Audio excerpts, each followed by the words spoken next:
Para fechar o domingão, né? Para fechar o final de semana, bora lá trocar uma ideia sobre o Barcelona. Venceu neste domingo pela rodada do Campeonato Espanhol o Elche, jogando no estádio Olímpico de Montjuic, 3-1.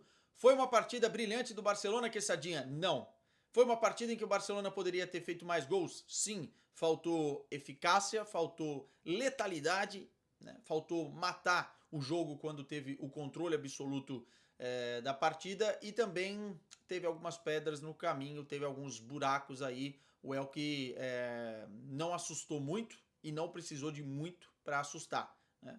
Fez o gol e ainda teve aí duas bolas na trave, né? O Elke não teve capacidade de competir frente a frente na maioria do jogo, mas em determinado momento assustou. Mas foi muito relevante pro Barcelona a vitória, especialmente na questão pontual, né?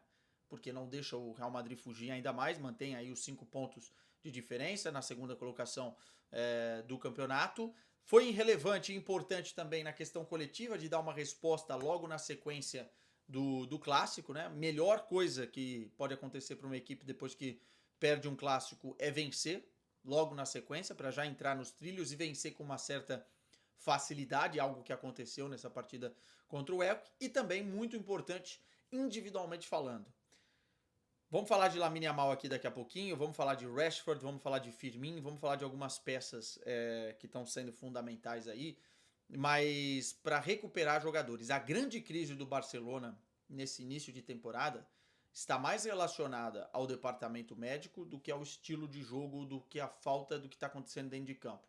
É verdade que aqui também temos um pequeno problema, mas o departamento médico do Barcelona lotado tem prejudicado. Tem prejudicado coletivamente, individualmente, tem prejudicado estratégias e tem prejudicado até a percepção daquilo que a gente imagina que vai ser o Barcelona durante a temporada. Não é o mesmo time da temporada passada, nem em termos de comportamento, entrega dentro de campo, mas também não é o mesmo time da temporada passada. A gente precisa ter essa honestidade intelectual para fazer análise, porque não tem todos os seus jogadores à disposição. Longe disso, né? Vários jogadores importantíssimos, tanto na parte defensiva quanto na parte ofensiva, tem ficado de fora, né? O Pedri é a mais nova baixa, mas nesse jogo é importante a gente ver o retorno de jogadores que vão ser fundamentais, acredito eu, durante essa temporada, como o Dani Olmo e também o próprio Robert Lewandowski. Então o Flick abrindo um sorriso ali no segundo tempo, podendo já utilizar os dois jogadores, dar minutagem para os dois jogadores, entraram na segunda etapa, né? Mas ainda tem mais gente no departamento médico que o Barcelona precisa recuperar.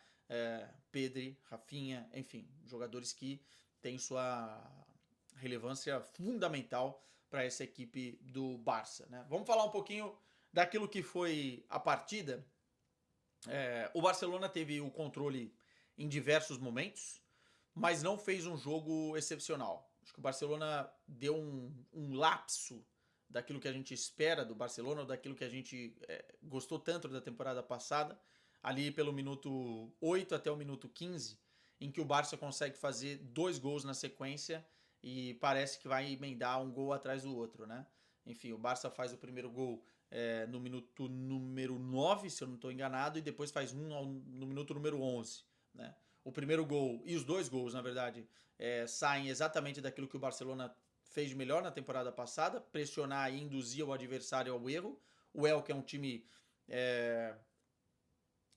que não consegue ter a maturidade o suficiente para não errar no primeiro processo de construção, e o Barcelona pressionou bem para que esse erro acontecesse. O Baldé foi fundamental trazendo para o corredor central no primeiro gol, né? E servindo o Lamine Yamal. Lamine Yamal foi muito bem, tirando do zagueiro, batendo com estilo. Foi um belo gol do Lamine Yamal, né? Que, como eu disse, era importante para ele voltar a marcar com bola rolando. Fazia tempo que isso não acontecia. O Lamine Yamal está no olho de um furacão mental e também de um problema físico que tem atrapalhado ele bastante. Eu não sei se nessa etapa da carreira, esperemos que não, ele vai ter que encarar um problema físico por algum tempo, que é a tal da pubalgia, mas por tudo que aconteceu na vida pessoal do Yamal, né, nas críticas da imprensa, no clássico, né, inclusive com ele, na minha avaliação, cometendo o erro de ter dado as declarações que deu, eu acho que era importante para ele, nesse momento, com bola rolando, fazer um gol para dar confiança, para tirar um pouco do peso das costas e, enfim, tentar aos poucos retornar a ser o melhor Lamine Yamal possível, né? O Barcelona tem agido nos bastidores para tentar tirar ele um pouco de evidência, né? Recomendando para que ele não vá a grandes eventos, para que ele foque mais no futebol, para que ele não dê tantas entrevistas, para que ele saia realmente do olho do furacão, porque esse moleque precisa ter mais cabeça voltada para aquilo que ele faz dentro de campo do que qualquer coisa fora. É muito difícil, com 17, 18 anos, né? E ele acabou de completar 18 anos, você focar só no futebol, sendo que você se transformou da noite para o dia numa super estrela, né? E isso aconteceu da temporada passada para essa temporada. Mais especificamente, nesse ano de 2025. Né? Se a gente pegar dezembro de 2024, o melhor jogador do Barcelona na temporada era o Rafinha.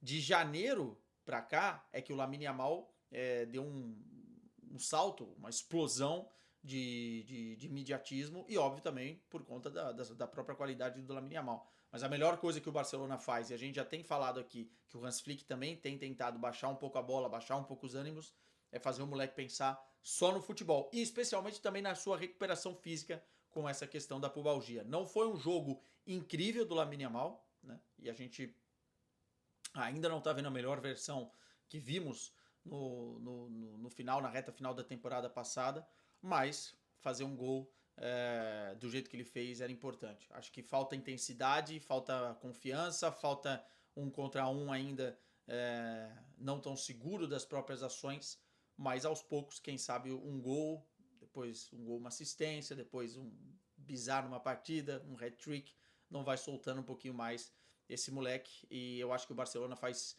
muito bem de dar uma travada nesse momento em tudo que é externo, né? Enfim, veremos. O segundo gol do Barcelona é uma jogadaça do Firmín, né? Aliás, o Firmín deu 2 assistências na partida e tem sido uma grande surpresa para o Barcelona, porque talvez não se contasse com o Firmín tão ativo e tão proativo, brigando inclusive com o Dani Olmo por titularidade nessa temporada, né?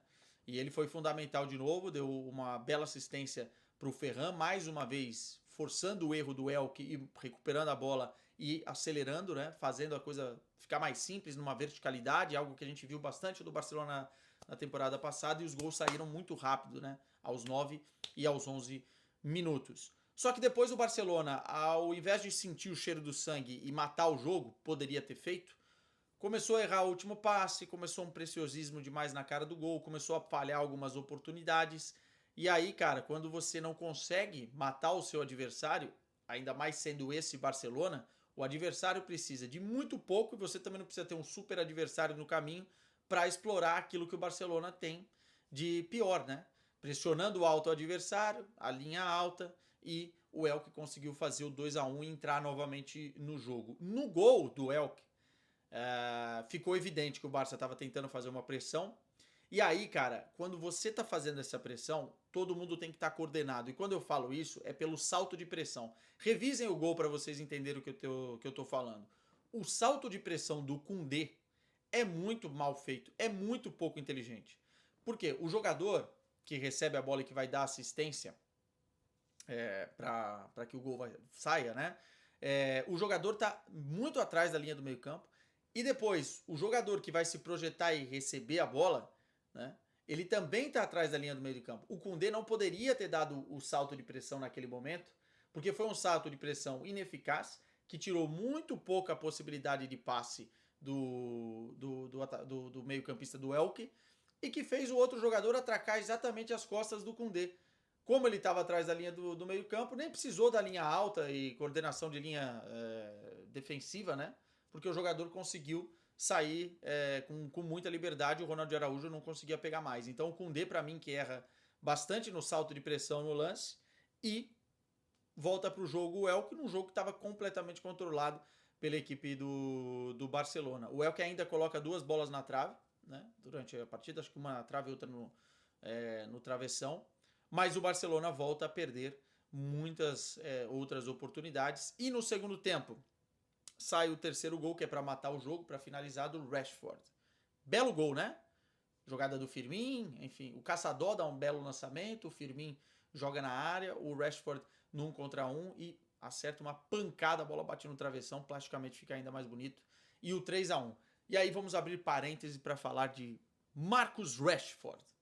Cara, se vocês me perguntassem no início da temporada, ou perguntassem para qualquer um que acompanha o Barcelona, quem será o protagonista deste início da temporada 2025-2026 dessa equipe? Pô, você vai responder Rafinha, seria responder Lamine Yamal, Lewandowski, Pedri, pô, uns 7, 8, 9 caras aí antes de você falar Marcus Rashford. Foi um empréstimo certeiro, e aí tem que dar o braço a torcer pro Deco e também pro próprio Hans Flick, que bancou, né, e pediu a contratação. E caiu muito bem essa camisa no Rashford. Bem demais por conta, né, da característica dele e bem demais porque parece que mentalmente ele deixou para trás toda a carga emocional negativa que ele tinha no Manchester United e se tornou um jogador muito mais tranquilo, coeso nas ações, assertivo. Enfim, é um jogador que hoje demonstra que está muito tranquilo, muito sossegado para fazer grandes partidas e para ser decisivo com a camisa do Barcelona. Para mim, nesse início de temporada, é óbvio que o Pedri é fundamental, é óbvio que o Lamine Yamal em determinadas partidas vai ser fundamental, o Firmino também, mas para mim o Rashford é o jogador mais influente. Ele é o jogador com mais jogos, até por conta das lesões, né? Ele é o jogador com mais jogos, tem 14 jogos. Um dos, né? Não é o único que tem 14, mas tem 14 jogos, tem 6 gols, 6 assistências. Ele tem sido fundamental para descansar e para suprir a ausência de jogadores que estão no departamento médico. E aí nós estamos falando que ele pode jogar de ponta esquerda, enfim, no lugar do Rafinha, pode jogar de centroavante no lugar do Lewandowski, pode jogar atrás do centroavante como já jogou essa temporada, pode jogar de ponta direita suprindo a ausência do Lamine Yamal e tem feito isso, né? Tem sido fundamental o Marcus Rashford. Não foi um jogo brilhante dele, eu acho que em algumas ações faltava letalidade no Barcelona justamente porque o Rashford não estava conseguindo ter isso, mas mais uma vez foi fundamental para o resultado. E só para vocês terem a nível de comparação, como o time está procurando muito mais o Rashford durante o jogo, até porque também do outro lado tem o Baldé, e o retorno do Baldé faz muito bem a equipe do Barcelona. O Rashford, até o momento que ele foi substituído na segunda etapa, ele já tinha tocado na bola 50 vezes. O Lamine Yamal apenas 30. Ou seja, isso mostra um pouco de como o Rashford tem sido e crescendo dentro dessa equipe do Barça, né? Então, muito bem o Rashford, acho que foi um tiro certeiro e ainda bem que lá no início da temporada eu já falava que poderia ser uma excelente contratação e vamos ver se o Barcelona vai continuar com o Rashford depois dessa temporada, né? Isso é papo para outros dias. Agora o Barça mantém os 5 pontos de distância do Real Madrid e tem o Clube Bruges pela 4ª rodada da fase de Liga da Champions. Já na próxima semana, amanhã eu tô indo para Bruges, viajando para Bruxelas, depois para Bruges para acompanhar essa partida e a gente vai ficar ligado junto, tá bom? Beijo para vocês, bom restinho de domingo.